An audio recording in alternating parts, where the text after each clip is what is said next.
Good afternoon, everybody. I hope you had a great weekend. Supposedly, there is some snow coming this week, Wednesday into Thursday. So we have that to look forward to. Uh, I created a video this week with the background that you can see because I wanted to make sure that I was able to address a topic that has come up pretty much nonstop since since Wednesday. Uh, Talking a little bit about the expectation for all students and all staff and all administrators to have their camera on during instruction, during meetings, during just meets to say hello. I just want to talk a little bit about this for a second.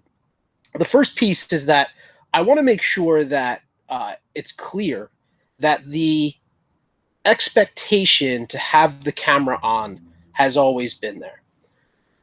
The reason being is that we believe that students and staff, administrators, teachers, every job classification is more engaged with what is going on when they know that there is face-to-face contact. It's part of the reason why in-person instruction is so important and why I don't know about you guys, but I cannot wait to get back to in-person instruction. So that expectation has always been there. What I think the key is that we've never vocalized it and really started to try and make an effort to understand why some students, some staff don't put their cameras on. This is a really, really important part of the process. So what I want everyone to think about when you're going into class, when you're going into a meeting, is to ask yourself, why is it that my camera wouldn't be on? There's a lot of reasons for this. There's a lot of reasons in talking to adults why their cameras are not on. I'm not somebody who's comfortable with my camera on. I just kind of have gotten used to it in the COVID era.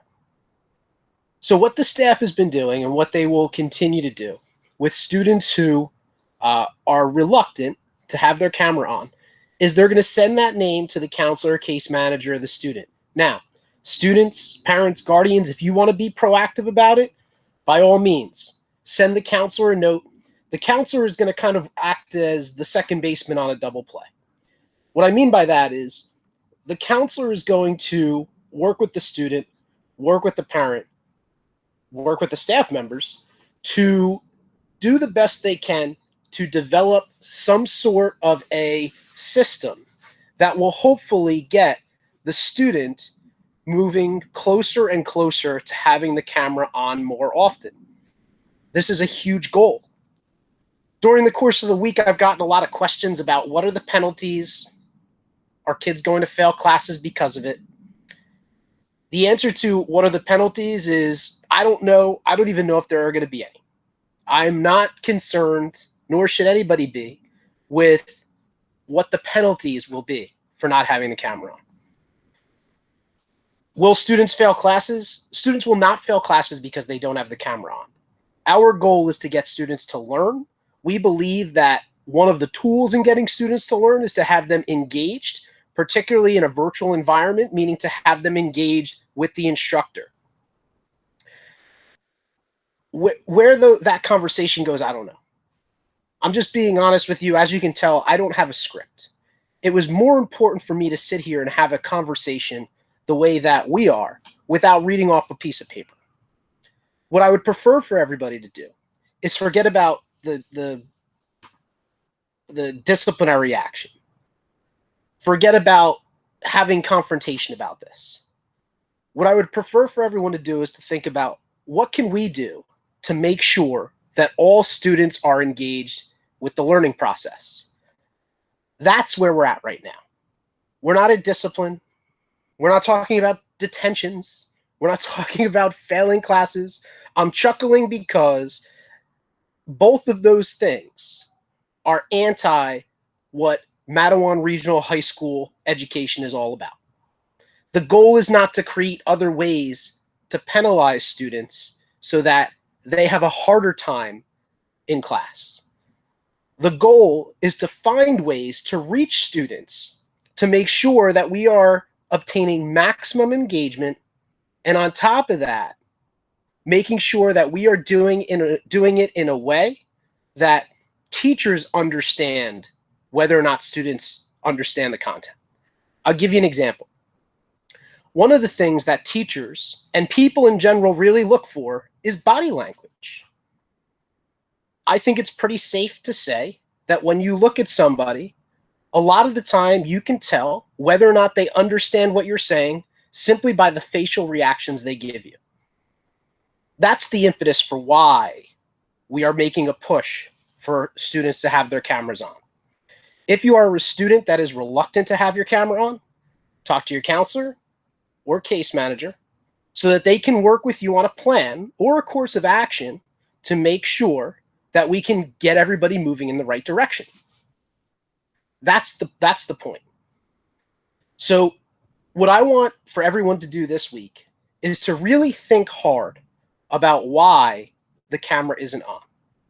I'll be the first person to have a conversation with somebody who says, Mr. Eyler, the reason the camera isn't on is because I just don't feel like it.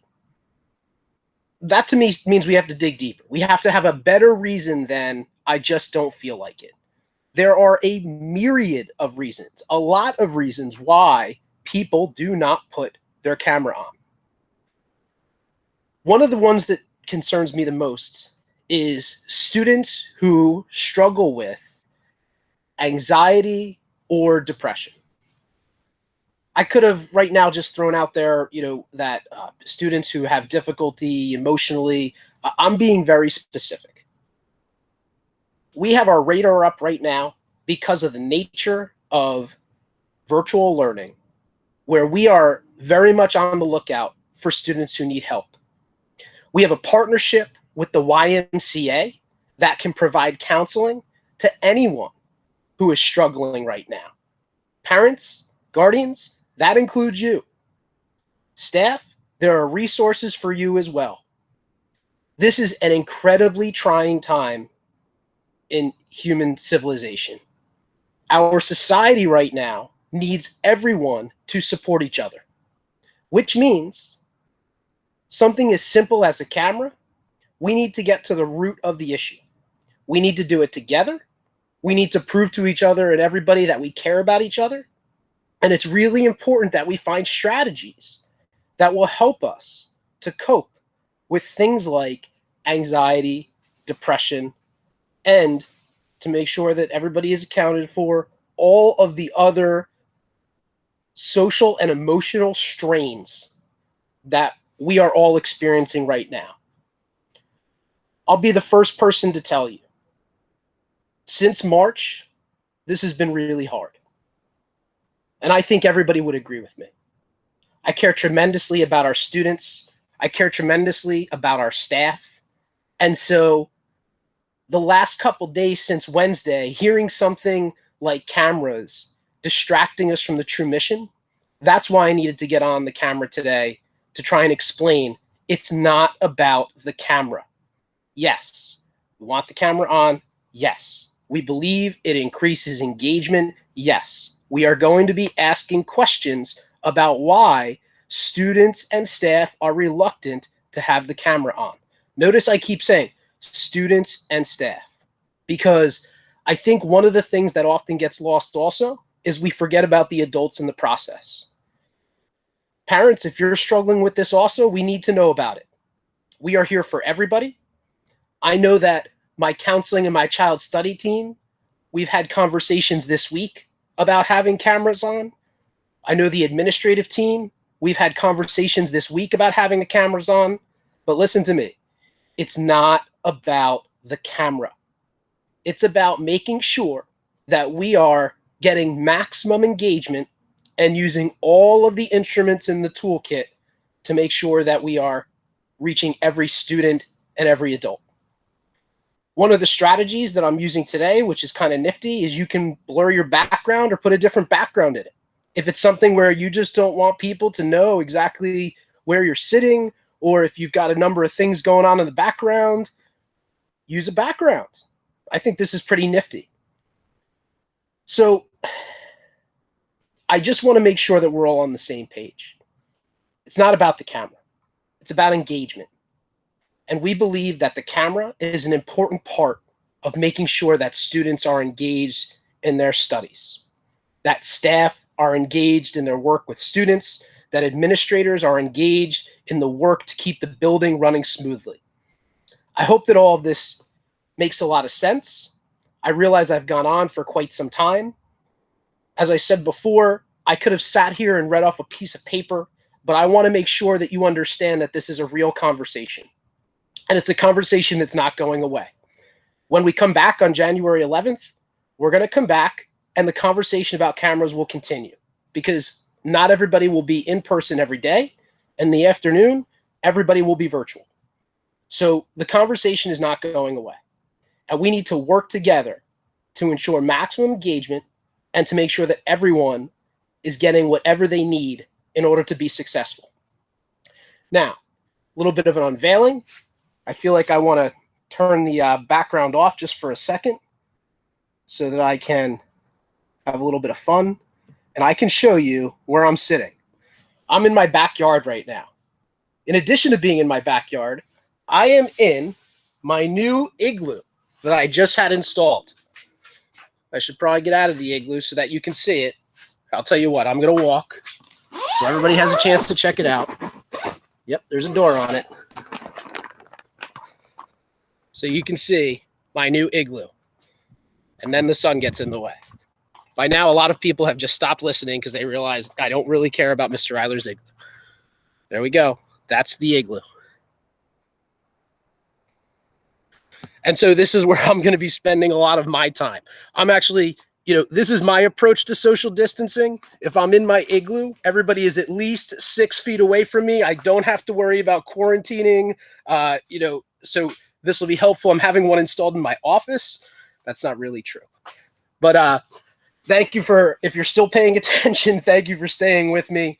Please be sure to have conversations with your counselors and your case managers if necessary. If you feel comfortable speaking with your teachers about the situation, obviously I would never discourage anyone from doing that. But again, it's not about the camera. So let's work together over the next couple weeks. Let's find out why people are not turning the camera on. We believe that the camera is important to ensure maximum engagement, but at the same time, we care about you tremendously. We understand every individual person's needs are different, and we're going to continue to work together to make sure that we have everybody's best interests at heart. Thank you, everybody. Hopefully we get a little bit of snow. If we do get a little bit of snow, maybe I'll take a video of me sitting in my igloo. That would be pretty awesome. Otherwise, I miss everyone. I miss all the students. I miss all the staff. I miss all the parents and guardians. I miss everybody who I haven't been able to see routinely since March 13th. And hopefully we're going to keep pushing and we'll get out of this soon. All right. Have a great day, everybody.